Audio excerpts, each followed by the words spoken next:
Hello and welcome back to another Gaming with Killatia, where we are reviewing Star Fox Zero for the Wii U.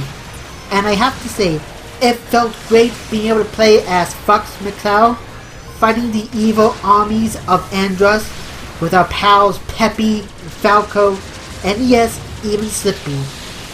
But before we continue gushing over this game, we should address one thing: the controls.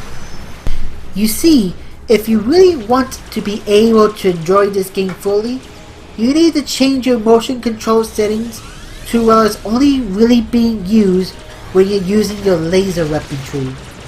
I mean, it stinks that there is still some motion controls, but it's really not a hindrance once you make that simple change. The Wii U's Gamepad also doubles as the cockpit view of your all-wing vehicles, which not my preferred method. I prefer the regular viewpoint, but it is useful when the game decides to be cinematic on the main screen.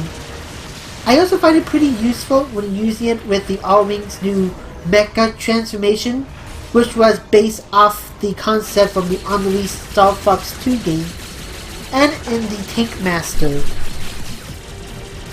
On top of the Walkers and Landmaster, you also get a new vehicle called the Gyro.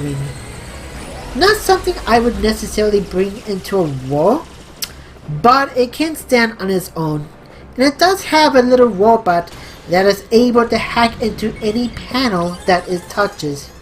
Useful if you're trying to hack into a giant robotic ape. Graphically speaking, Star Fox Zero is fantastic, with lustful environments, highly detailed, and the frame rate is consistent most of the time at 60 frames per second. Honestly, it's quite disappointing that we don't see this kind of graphic fidelity outside of a Nintendo published game on the Wii U. The music and sound effects are also very good.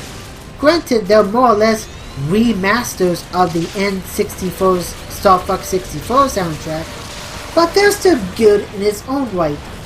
The voice acting is also good, but it's a shame that you only really get to hear them from the gamepad and not from your main display.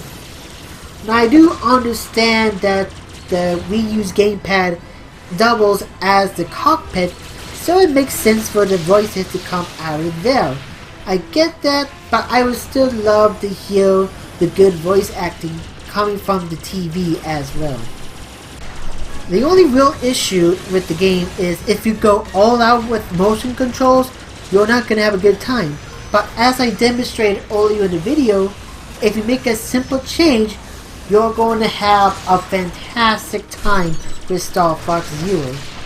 While I could see why people may not like Star Fox Zero, me personally, I really like this game. It's not Star Fox 64 perfect, but it still was a blast to play through. If you enjoy any Star Fox game and you have a Wii U, I highly recommend picking this up. Just be sure to change your motion control settings. My final rating for Star Fox Zero is an A-. This is Killatia signing off. Hope to see you next time.